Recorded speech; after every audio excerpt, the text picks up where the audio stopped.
Evet, YouTube kanalıma hoş geldiniz hanımlar. Bugün size kış dolmalarından pazı dolması saracağım. Bakın pazı yapraklarınızı pazardan aldım. Tazecik ve büyük pazı yapraklarınızı haşladım. Bu şekilde saplarından ayırarak hazır bir şekilde sunacağım size. İç malzememden bahsetmek istersek iç malzememde pirinç, soğan, zeytinyağı, sarımsak, maydanoz, baharatlar, nar ekşisi, salça, biber salçası, domates salçası tabii ki size kalmış. Bu arada çayımdan da içeyim. Bu şekilde hazırladıktan sonra sarmaya başlayacağız.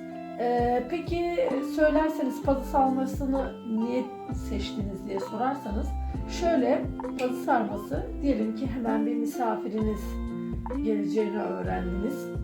Çok çabukça pişebilen bir dolma.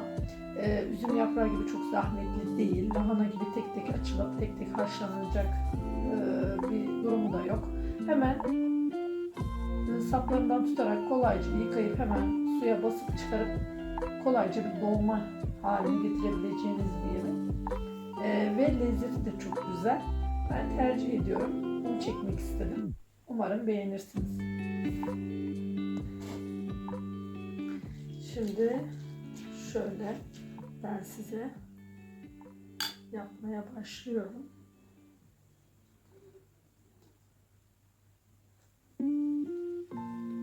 Bu şekilde sarıyoruz.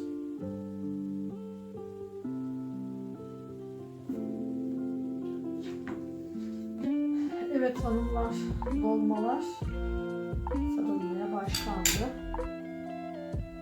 Biraz da hanımların gün toplantıları da yoğunlaştı tabii ki. Kış ayları geldiği zaman sohbetler, bir araya gelen hanımlar çoğunlukta dolmalar, sarmalar, kısırlar hazırlanıyor. Bu şekilde tek tek el emeği, göz nuru bunlar aslında.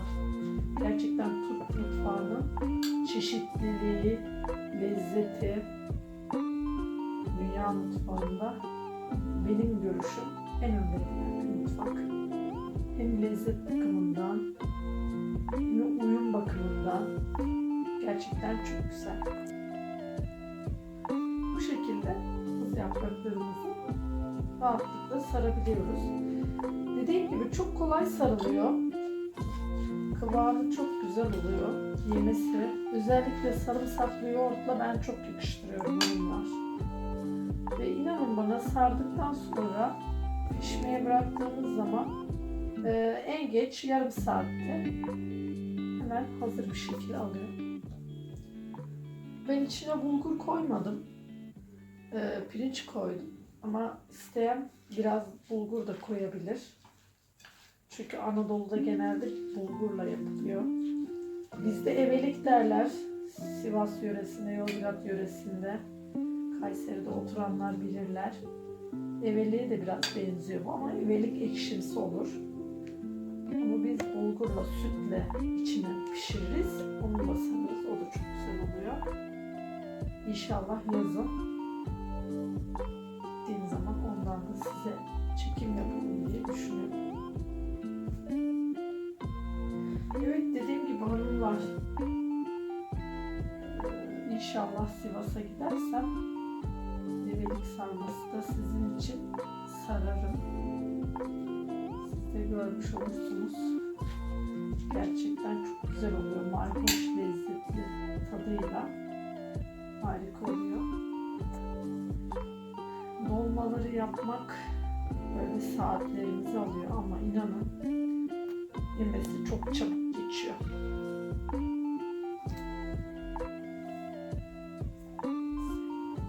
Bir yandan da tabii çayımı içiyorum ben. Yani iki işi bir arada yapmaya çalışıyorum. Çalışan insanlar olduğumuz için hem yemek hem muhabbet bir arada oluyor. Çalışan anneler, çalışan aileler için gerçekten dolmalar hazırlanıp dondurucuya atılabiliyor. Yardımcı. Onlar bizim yardımcılarımız. Gerçekten dondurulmuş ürünleri çok tüketiyoruz çalışan aileler olarak. Ama tabii her şeyin doğalını öneriyorum. Ben çok dondurucuda bir şey yapıp barındıran bir insan değilim. Açıkçası söylemek gerekirse. Tabii et ürünleri, tereyağı, yoğurt gibi ürünlerimi orada süzme yoğurdumu özellikle saklıyorum. Çünkü evim çok sıcak.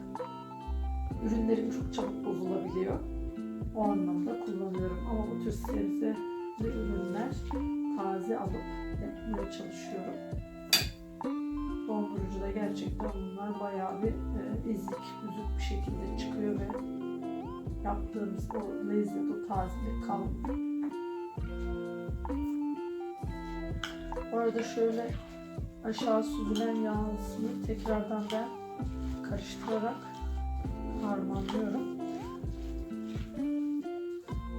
Harcım gerçekten çok güzel kokuyor. İçinde bir tane baharatla dizelenmiş Sivas keki, Sivas nanesi var. Ayrı bir lezzet veriyor tabii ki. Evet hanımlar, bu şekilde sarmaya devam edeceğim. Daha sonra pişirme anını ve piştikten sonraki anını da sizinle paylaşacağım. Ben sarmalarıma devam ediyorum. Görüşmek üzere. Evet hanımlar, şimdi sarmam bitti. İçinin hafif salçalı yağlı su yaptım. Onu içine gezdireceğim. Bu şekilde güzelce döküyorum ve pişirmeye bırakacağım.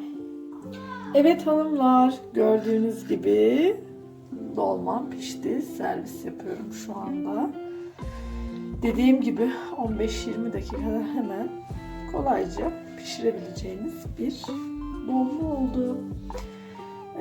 Pazı sarmasının içine çok güzel dediğim gibi keşniler, baharatlar çok güzel yakışıyor. Yanına da özellikle sarımsaklı yoğurt muazzam güzel oluyor.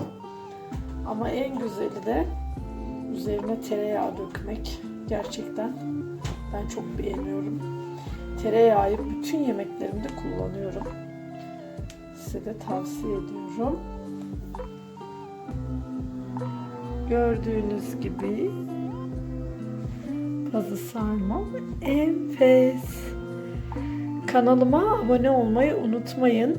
Beğeniyi de tıklamayı unutmayın hanımlar. Hepinize sevgiler, selamlar.